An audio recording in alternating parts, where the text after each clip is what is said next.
então fazer a leitura, tá bom? Vamos fazer o seguinte, pessoal, para a nossa aula de hoje, vamos fazer a leitura primeiro e aí a gente ora junto e inicia. Gálatas, capítulo 4, e a gente vai ver hoje os versos finais do capítulo 4. A gente parou no verso 28. A gente foi até o 27.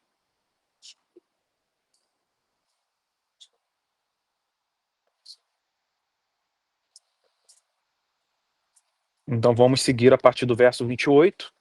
O verso 28 dá para fazer dar uma recapitulada da aula passada. E essa transição do verso 28 para o 29 já entra um novo tema, e que a gente vai abordar na aula de hoje. Fala, Jarbas, tudo bem? A gente vai abordar na aula de hoje um tema diferente, porque do verso 28 para o 29 ele faz uma transição.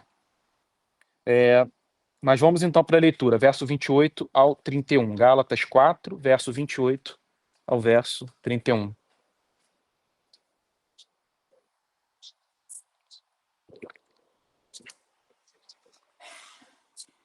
Gálatas 4, 28 ao 31. Acredito que na aula de hoje a gente conclua o capítulo 4 e semana que vem entre no 5. E aí vão ser os últimos 2 capítulos desse estudo de Gálatas. Então vamos lá, verso 28 diz assim: Mas vocês, irmãos, são filhos da promessa como Isaque. Verso 29. Como, porém, no passado, aquele que nasceu segundo a carne perseguia o que nasceu segundo o Espírito, assim também acontece agora. Mas o que diz a Escritura?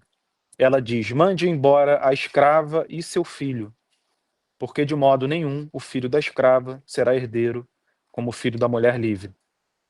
E o verso final: portanto, irmãos, somos filhos não da escrava, mas da livre. Versos talvez relativamente difíceis, especialmente porque o pano de fundo e o contexto se encontra nos versos da aula passada, mas o verso 28 eu vou utilizar dele para uma recapitulação e para a gente poder seguir com os versos finais desse capítulo. Vamos orar juntos, gente. Pai Santo, nós bendizemos o teu nome, Senhor. Agradecemos por mais um domingo, mais um dia do Senhor, em que nos reunimos na tua presença para aprender a tua palavra, Senhor, e ouvir a tua voz. Muito obrigado por esse privilégio. Obrigado pelo dom da vida, Senhor, por estarmos respirando com saúde e porque a vida nos permite glorificar a Ti nesse estado que nos encontramos nesse planeta. E pedimos a sua ajuda, Senhor, para que cada vez mais o conheçamos, cada vez mais reconheçamos as evidências da tua atuação em nossa vida, no planeta, que nada foge das tuas mãos, tudo está sob o teu controle, o teu cuidado, e que por mais difícil que as circunstâncias aparentem ser, tu és soberano sobre toda e qualquer coisa, Senhor. E tem um cuidado especial para com a nossa vida. Pedimos, Senhor, guarde os que não puderam comparecer hoje, os livre do mal, os abençoe, e que a gente possa revê-los em breve. Pedimos, Senhor, abençoe também esse domingo de culto, de louvor, de adoração, e que nós possamos sair daqui hoje sentindo a presença do Senhor. Em nome de Jesus, com perdão dos nossos pecados. Amém. Irmãos, então, verso 28. Mas vocês, irmãos, são filhos da promessa como Isaque. Aqui, recapitulando a aula passada, Deus se revelou a Abraão, como vocês sabem. Abraão é conhecido até hoje como pai da fé, pois ele é, por assim dizer, destacado do Antigo Testamento como aquele ao qual Deus se revelou de maneira especial e fez uma promessa grandiosa, que era a promessa de que, através da descendência dele, Deus haveria de alcançar todo mundo. E foi o que aconteceu, porque de Abraão e dos seus filhos vieram o povo hebreu, consequentemente o povo israelita, assim também o povo judeu, e desse povo Deus alcançou todos os demais. Então, quando o apóstolo Paulo diz, mas vocês, irmãos, são filhos da promessa, como Isaque, ele está fazendo um contraponto com o primeiro, bom dia, Lud, com o primeiro filho de Abraão, que foi Ismael. Como vocês sabem, Abraão teve Isaac. Isaac teve Jacó. E de Jacó, que Deus mudou o nome de Israel, vieram os hebreus. Contudo, Abraão teve um filho primeiro, antes de Isaac. E esse filho foi Ismael. Só que esse filho, ele não teve com Sara. Ele teve com uma escrava. Uma moça que havia sido comprada por ele, por sua família, que trabalhava para ele. Uma moça chamada Agar. Deus não ignorou Agar e seu filho. De Agar e Ismael veio também uma grande descendência. Contudo, Deus deixou claro para Abraão de que a promessa que ele havia feito a Abraão, de que através da descendência dele todas as nações seriam abençoadas, essa promessa não dizia respeito a Ismael, mas dizia respeito a Isaac. Por que ele teve que falar isso? Porque Abraão provavelmente alimentou uma esperança de que Deus haveria de fazer uso de Ismael, o seu primogênito. Contudo, ele não deveria, porque a promessa foi feita a Sara. O texto é muito claro, né? Então, quando Paulo diz, mas vocês, irmãos, são filhos da promessa, como Isaac, ele está dizendo que o processo de conversão que todos nós passamos, a obra que Deus fez em nossa vida, foi algo predeterminado. Foi um plano que Deus teve antes do nosso nascimento. Toda a igreja é englobada nesse verso. E não somente nele. Praticamente na Bíblia inteira, o plano de redenção, ele tem como seu fundamento a presciência de Deus, né? O que poderia ser enxergado como a eleição ou a predestinação. Deus determinou que haveria de salvar um determinado grupo de pessoas. O que acontece com as outras pessoas, o outro grupo? Né? Muitos têm dificuldade com essa questão. O que a Bíblia deixa claro é de que esse grupo ele não recebe dessa misericórdia especial e redentora da parte de Deus. Contudo, recebe da sua justiça. Deus nunca é injusto para com ninguém. Então, a grande questão da eleição e a dificuldade que diz respeito a essa doutrina é que as pessoas atribuem justiça a Deus. Contudo, nós devemos entender que se ele resolve salvar um grupo, ele é misericordioso para com esse grupo. E se ele resolve não alcançar um outro grupo, ele está sendo justo para com esse grupo. Tem algum texto que tenha esse? Ser misericordioso.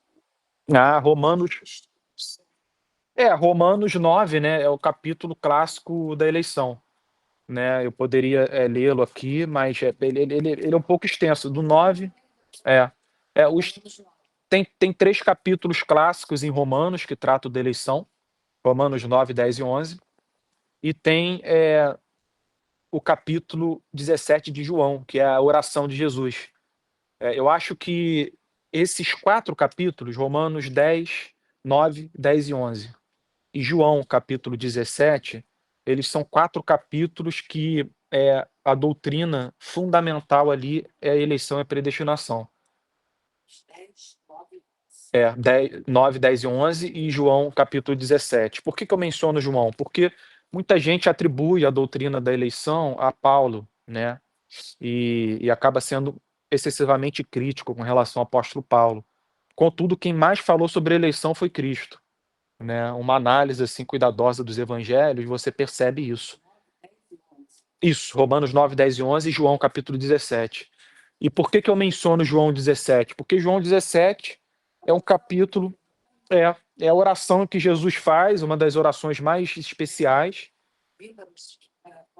E ele simplesmente, do início ao fim, ele repete na oração de que ele havia cumprido aquilo que Deus havia dado a ele para cumprir o plano, que era salvar um grupo específico, um determinado rebanho, um determinado grupo, sabe, determinados filhos, sabe, pessoas que Deus havia entregado na mão do Senhor Jesus, e Jesus disse que as salvou e não perdeu nenhum deles.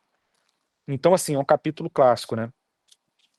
E nesse capítulo 17, o Senhor Jesus também diz, fala a respeito do mundo, que havia rejeitado ele, que não fazia parte dos planos de Deus, que não eram seus filhos e que possuíam, por assim dizer, uma outra natureza, que rejeitaram a ele, rejeitaram os discípulos e que haveriam sempre de rejeitar a Deus. Então Jesus ele deixa muito claro que existe a humanidade. É difícil expor. Eu É, não consigo compreender isso, mas aceito que estou limitada e que Deus é Deus. E quem sou eu, como criatura, para questionar a minha criatura? sim, sim. Né? Esse é justamente o argumento que Paulo usa em Romano. Quando ele fala em Romano sobre eleição, ele diz assim, o apóstolo Paulo nas epístolas dele, ele sempre levantava perguntas que ele fazia a si, e que poderiam ser possíveis objeções dos leitores. Então, em Romanos 9, ele diz, mas você dirá ainda, ou seja, você dirá a mim ainda. Por que Deus está reclamando? Pois quem é que pode resistir à sua vontade? É uma objeção que o apóstolo Paulo levanta. O que significa essa objeção? É o interlocutor lendo a epístola e dizendo, tá bom, Deus escolheu salvar quem ele quer. E por que ele está reclamando de mim? O que ele tem a falar sobre quem pode resistir à sua vontade? Se ele não quis me salvar, o que eu posso fazer?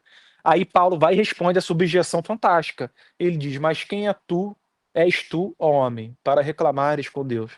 Poderia o vaso dizer ao olheiro, por que me fizeste assim?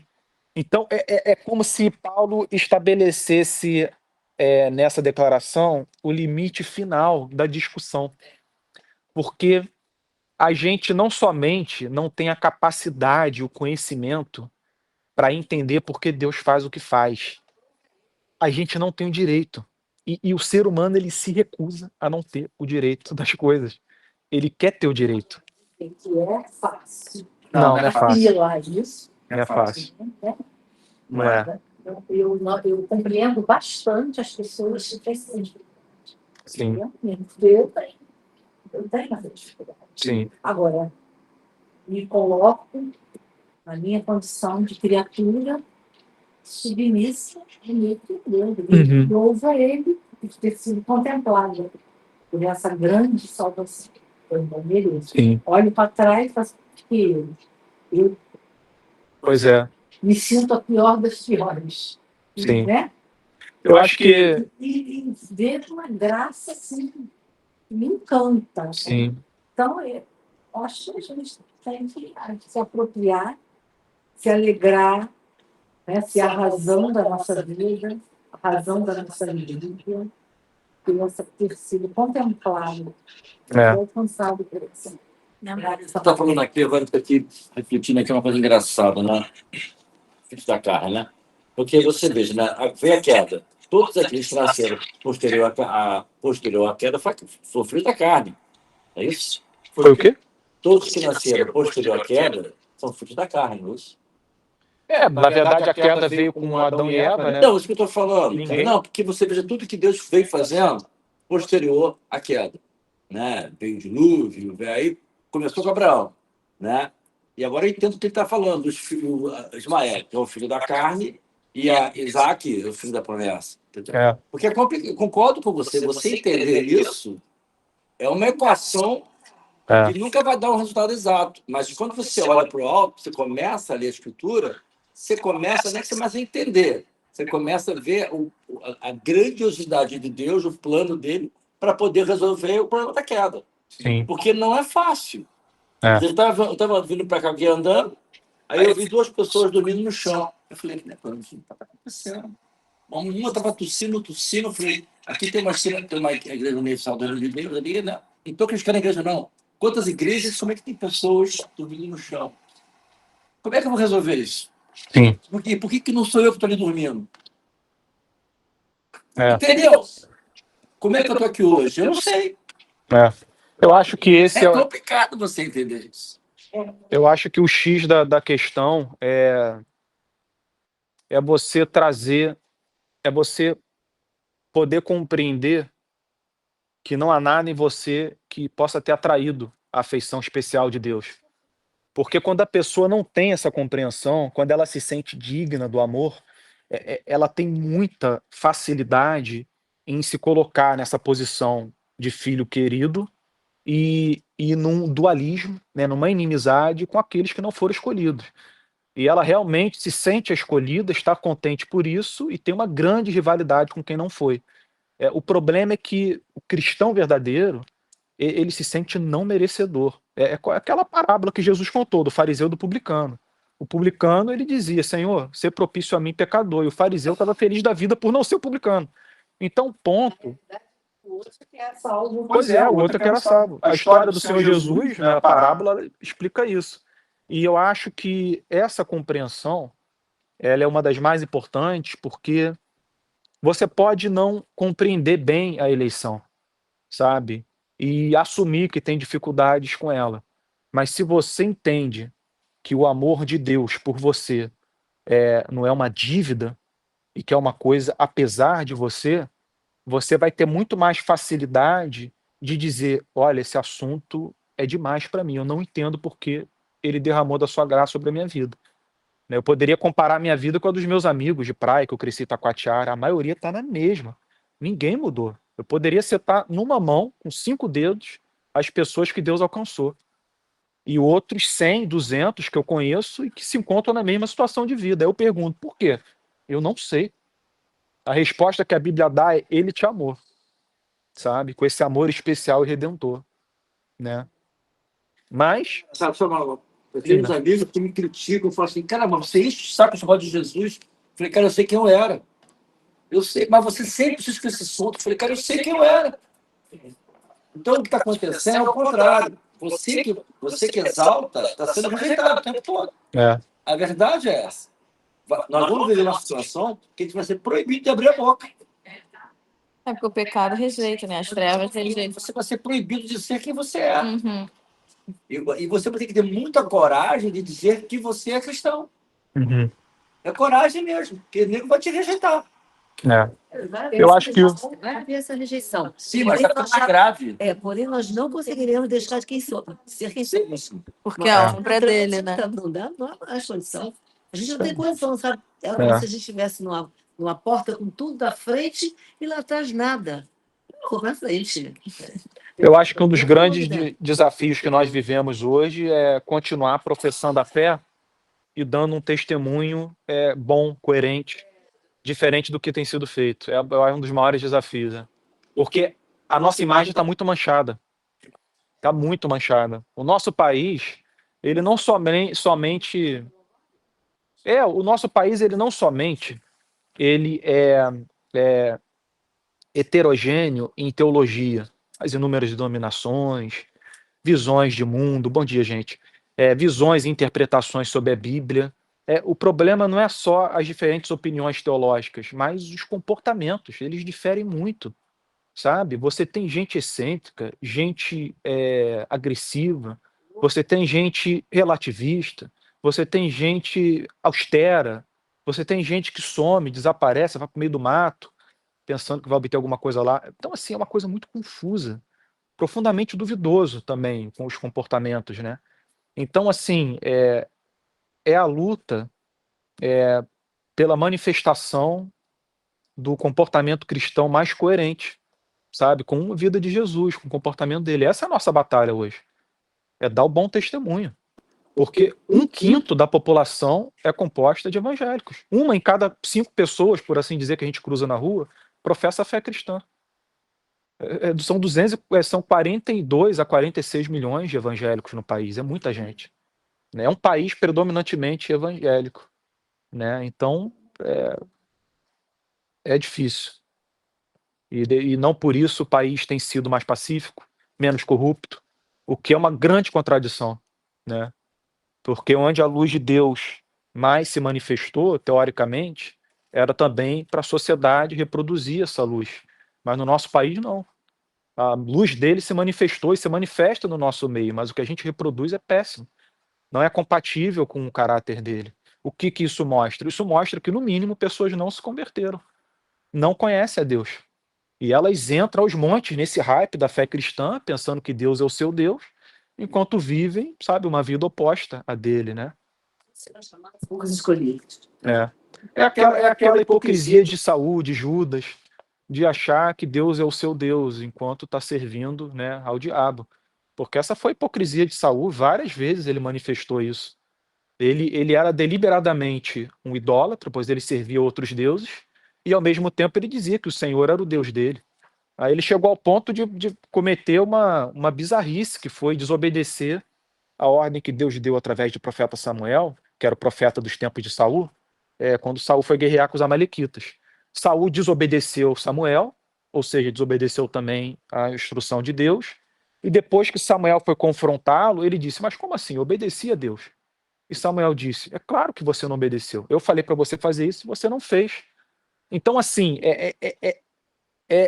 como uma espécie, sem querer ser indelicado com a doença, é uma espécie de esquizofrenia de fé, em que você pensa que é uma coisa quando você não é. E você simplesmente não vê que com a sua vida você não reproduz fruto, você não dá fruto. E você não percebe isso, porque você está preocupado com o que os outros estão fazendo, você esquece de si. Aí você é cada vez mais orgulhoso, mais arrogante, prepotente, sabe? Se sente sempre o dono da razão. Deus é o seu Deus, sua guerra é a guerra de Deus. Então, assim, são coisas assim que você percebe sendo manifestadas na vida de Saul, Judas, dos judeus que perseguiram Jesus, que perseguiram Paulo, João, Tiago, que mataram Tiago, irmão de João. Você percebe na vida daqueles que perseguiram os profetas, sabe? E é muita gente reproduzindo o mesmo comportamento. Então a gente não está vivendo nada novo, né? A gente não está vivendo nada novo. Mas eu acredito que mais do que nunca hoje, o grande desafio é manifestar, reproduzir um bom testemunho cristão. Porque é muita gente, são milhões de pessoas, e a rede social, ela... Comentário, para quem mora na região oceânica de Niterói, parece grosseiro. É só você ser cego. Você já viu a quantidade de igrejas que estão abrindo? Nossa, é Ao muita longo igreja. Da Francisco da Cruz Nunes. É muita Você igreja. reparou a arquitetura das igrejas? São todas iguais. É. Por quê? Porque o público-alvo que eles querem mora na região oceânica de Niterói. Todos eles, tá? Então, é como se fosse uma rede de fast food. Cada um oferece uma coisa para aquele público, aquele tipo de público. E vai falar aquilo que agrada os ouvidos dele. Eles não falam nada que vai atingir a condição de pecaminosa. Nada. Você pode ver. Então, mas o que me chama a atenção é o tipo de arquitetura externa dessas igrejas. Você pode ver, uma copiando a outra. Elas são idênticas. Não muda nada. Para aquele público-alvo que mora na região central de Niterói. Uma natureza da coisa muito mais empreendedora do que... Parece um empreendedorismo, né? Mas foi bom essa digressão que a gente fez, porque a gente pôde conversar sobre muitas coisas, né? E coisas muito atuais. Mas tentando avançar um pouco, o verso 28, então, é isso. Mas vocês, irmãos, são filhos da promessa, como Isaac. O que Paulo está dizendo aqui é de que o nosso nascimento, ele não foi dado, não teve como causa o acaso, sabe? Deus teve um plano anterior ao nosso nascimento, especialmente o momento em que ele nos alcançou a nossa vida. Comigo foi aos 22 anos de idade, eu sei que com vocês foi no determinado momento, mas o que Paulo está dizendo aqui é que nossa vida, ela se deu com base num planejamento, assim como se deu o plano de redenção através de Isaac, e não de Ismael. Pedro, só uma Sim, Luz. observação, não, é que essa menção a Isaac e Ismael, né, é interessante como Ismael é fruto da vontade do ser humano tentando resolver as coisas, né, como Sara, sem fé, estava tentando resolver o problema, né, que aí na sequência que você vai ler, né, ele fala isso que é o que a gente vive no dia a dia, a gente está sempre tentando resolver, a gente tem que deixar que Deus é que mande o filho, forças e condições. Sim. Bacana que levou quanto tempo para essa promessa de Abraão se cumprir? Vários anos. Muitos anos. Muitos anos. Ele parece que foi prometido em 70, né? Ele foi lá por 90. Pelo menos os 12 anos aí de Ismael, que era a diferença dele para Isaac, a gente pode Ismael era contar, né? grandinho. Mas deve ter mais. Então, olha, a fé. É. Por isso ele é chamado pai da fé. Pai da fé. Ele acreditou em... E outra coisa, a gente poderia também acrescentar ao que a Marilza estava dizendo, da extensão e da demora, né, por assim dizer, de Deus para cumprir a promessa. A gente poderia acrescentar as promessas que Deus fez a Davi, as promessas que ele fez ao apóstolo Paulo. Tudo isso demorou bastante para se cumprir. A gente viu no início do estudo de Gálatas que Paulo, o ministério dele, ele só começou a ser muito influente depois de uns 13 ou 14 anos, sabe? E Davi, talvez ele tenha sido quem mais demorou para ver a promessa se cumprindo. E não somente ele demorou, como ele viu tudo acontecendo de errado até ele se tornar rei. Porque ele foi ungido pelo profeta Samuel pequeno, quando criança, e ele só foi se tornar rei já adulto. E durante toda essa trajetória da infância até a vida adulta, ele foi perseguido por Saul por mais de 15 anos. Então, assim, é uma coisa impressionante como ele temia Deus, porque ele não se viu no direito de se valer da promessa de Deus para destituir Saul do trono ou para se insurgir contra ele. Ele, inúmeras vezes, ele repetiu: eu não vou levantar a mão contra o ungido do Senhor. Ele é rei. Contudo, ele tinha conhecimento da promessa. Samuel falou que ele haveria de ser rei. Então, Davi, ele tinha o temor a Deus, tinha temor suficiente a Deus para compreender que o tempo dele ainda não havia chegado e que não era para ele executar sobre Saul a promessa que Deus havia feito a ele. Isso haveria de acontecer em algum momento. Contudo, não haveria de ser pelas mãos dele. Então, ele poupou a vida de Saul 2 vezes, né? Poderia ter matado Saul, ele poupou 2 vezes. Depois que ele poupou, Saul reconheceu seu pecado, pediu perdão a ele, pediu perdão a Deus, e está aí a hipocrisia de novo. Saul continua perseguindo. A mesma hipocrisia que ele manifestou diante de Samuel. Ele reconhece, quando ele entra numa caverna para fazer necessidades, Davi corta uma parte da roupa de Saul. Aí Saul faz as necessidades, sai, e depois Davi, à distância, começa a dialogar com ele. E fala: olha aqui uma peça da sua roupa, poderia ter executado você, eu não fiz nada, porque eu temo a Deus. Aí Saul cai em si e diz: você é um homem melhor do que eu. Eu pequei contra você, pequei contra o Senhor, não sou digno de você.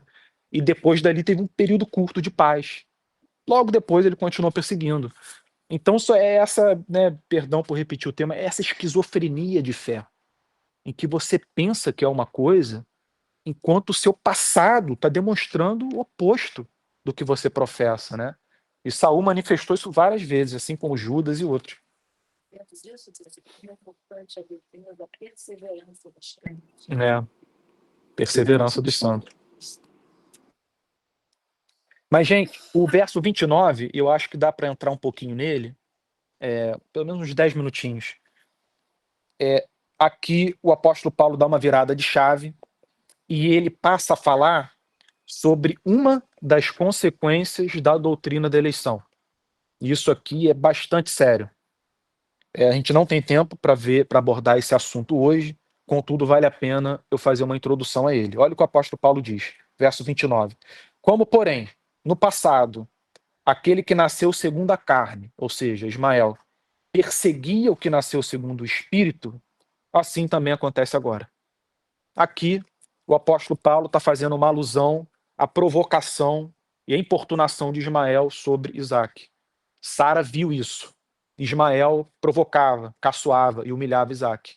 E aí Sara se revoltou e disse a Abraão: manda embora essa escrava e o filho dela, porque ele não vai ser herdeiro como será o meu filho Isaque. Aí é nessa situação em que Agar é mandada embora por Abraão, vai parar no deserto, um anjo aparece a ela, diz a ela que na descendência dela a descendência haveria de ser multiplicada e tal. Então, de Ismael veio também uma descendência imensa. Contudo, essa provocação e perseguição de Ismael com Isaque, o apóstolo Paulo diz que é um padrão daqueles que nasceram segundo a carne contra aqueles que nasceram segundo o Espírito. E é um padrão que você observa em praticamente todas as histórias bíblicas.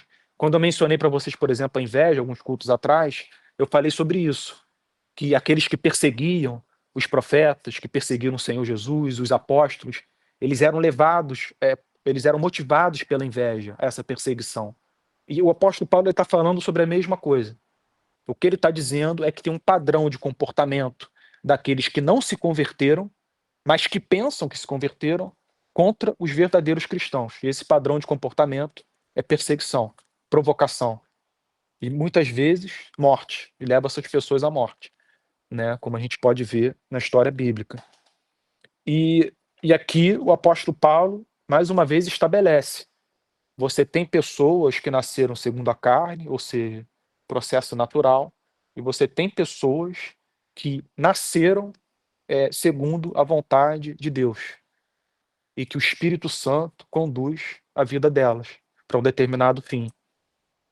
E essas pessoas nunca são as perseguidoras, elas sempre são as perseguidas, né? Então, assim, alguns dos exemplos, né, Ismael perseguindo Isaac, os irmãos de Jacó José perseguindo José, muitos dos hebreus perseguindo Moisés durante os 40 anos no deserto, morreram, inclusive, por causa disso, porque Deus os rejeitou. Judeus perseguindo os profetas, Saul perseguindo Davi, os judeus perseguindo o apóstolo Paulo, os judeus perseguindo Cristo.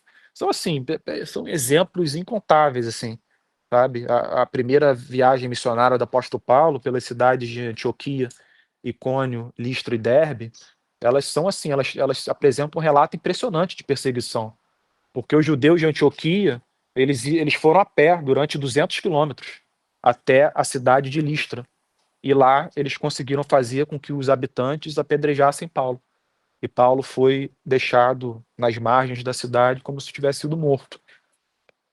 Percebam que é uma obstinação absoluta o que o apóstolo Paulo está apresentando aqui. Porque estes que perseguem, eles pensam que estão numa guerra legítima. Eles pensam que isso tem que ser feito. É a guerra de Deus. E o Deus que está lutando essa guerra é o seu Deus. Então eles se veem como verdadeiros soldados. Eu poderia fazer um paralelo com o que a gente está vivendo hoje, porque é idêntico. É idêntico. A forma que algumas pessoas lidam com a política é essa forma, né, militar, guerra, sabe? E para isso eles vão até as últimas consequências, pensando que eles estão lutando contra o mal, né? Nessa concepção dualista de mundo que é muito prejudicial a eles e à sociedade. De um lado, Os maiores fanáticos são sempre religiosos, infelizmente. É justamente por essa compreensão de que é uma luta divina, né, humana. Então, o valor atribuído à guerra é muito superior a uma guerra normal, né? O endosso que eles fazem dos israelenses hoje é uma coisa que beira o absurdo, né? Faz o menor sentido. Tem um monte de teólogo famoso desconstruindo isso, até o Nicodemos, ele vários vídeos ele desconstrói essa concepção. E o Nicodemos é um cara de direita. Contudo, o fanatismo é tanto que não tem consenso no meio. Você tem fanático junto com gente razoável, você tem gente razoável junto com fanático. É uma loucura. Então, esse foi o verso em que o apóstolo Paulo apresenta esse padrão de perseguição dos que nasceram segundo a carne contra os que nasceram segundo o Espírito. Poderia até usar o exemplo do pastor Antônio também, porque o que ele sofreu lá na igreja da Barra, na igreja que ele fundou, foi impressionante. E por gente cristã, né? Mas não tem tempo de entrar nesse tema. Agora, eu vou deixar os versos finais para a gente abordar na semana que vem, porque já são 10 horas e a gente precisa de um tempinho do café da manhã. Mas então, na aula da semana que vem, a gente vê o verso 30 e o verso 31. E também entra um pouquinho no capítulo 5. Alguém tem alguma dúvida, pessoal? Porque esse tema de hoje foi delicado, né? Pessoal aqui presente, alguém de casa quer perguntar alguma coisa? Na medida do possível, eu vou tentar responder. Alguém aí em casa? O pessoal aí conseguiu acompanhar tudo que a gente discutiu aqui? Você falou sobre os filhos da carne e os filhos do Espírito, né? Você vê que Jesus, quando veio, ele procurou quem? Pescadores. Não procurou ninguém. Grandes castelos, das grandes, dos grãos grandes, né? Ele procurou os simples. Então, o que eu vejo muito hoje nessas igrejas é que o cara, é triste o que eu vou falar, mas é verdade, o cara é um filão de entrar na teologia. Sabe isso. Basta você ver aí que a gente ali nos jornais aí, a briga, logotipo de uma igreja. É triste, mas a verdade é essa. Entendeu? E as pessoas. Não, ele está certo de não pagar o logotipo que ele está usando. Tem vergonha de falar um troço desse. Entendeu? Eles vêm como negócio, né? Eu como negócio. Eu tenho 2 amigos que foram para essa igreja do logotipo. Eu falei, cara, você é louco de ir para essa igreja? É, Daqui a pouco eu falei, não dá para ficar aqui mais não. Eu falei, é, eu avisei. Inclusive, eu falei, você é louco, Paulo, que o que você acha que você vai encontrar ali? Depois de tempo, não aguento mais ficar aqui. Você é. isso acontece.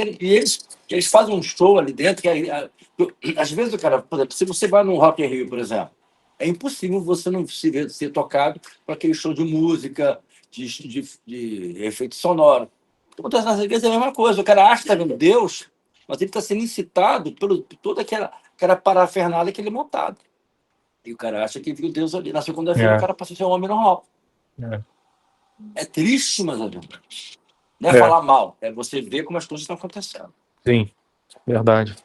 É triste, é muito triste. É. Você enxergar isso. Agora, você imagina o cara que está desesperado, está com sede. Você vai dar água, o cara, não, te dou Coca-Cola. A Coca-Cola tem sabor que me agrada. É triste, mas a verdade é essa. É. As pessoas estão à mercê disso, né?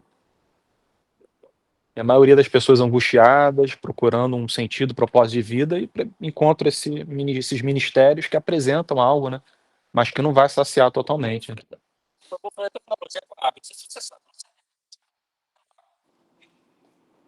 Se você beber a água deste lado, você vai continuar com sede. O que você está bebendo na água são os sais minerais que estão ali que você perdeu. Você precisa dos sais minerais da água. Se eu pegar H2O, só H2O, destilada, ou passou por uma osmose reversa, você não vai saciar a tua sede. Você vai beber, você vai ficar inchado, a tua sede não passa. É. O que você precisa são sais minerais que estão na água. Então o cara chega para você que está com Coca-Cola, uma Fanta, sei lá o que for. Você não está saciado. É assim. A metáfora do Jarbas é. Não é metáfora. Ou É espartano. a realidade. É triste isso. E Jesus falou, né? Só água da vida, É. né? Pra mulher, né? Por isso que ele deu, ele fez tudo, né? Sim. Você pode estar com fome. Você pode comer comida, você vai no fast food. Você vai se panturrar Vai se nutrir. daquela porcaria, você não vai saciar. Vai se alimentar de Não vai verdade. se alimentar, vai só encher o estômago. É. O pessoal aí de casa, alguém gostaria de participar? Tem bastante gente acompanhando.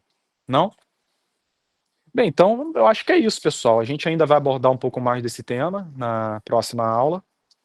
E tem muito mais ainda por vir, porque o capítulo 5 e 6 são fantásticos de Gálatas. Inclusive são os meus favoritos da epístola. Então, a gente vai ver ainda os frutos do Espírito Santo.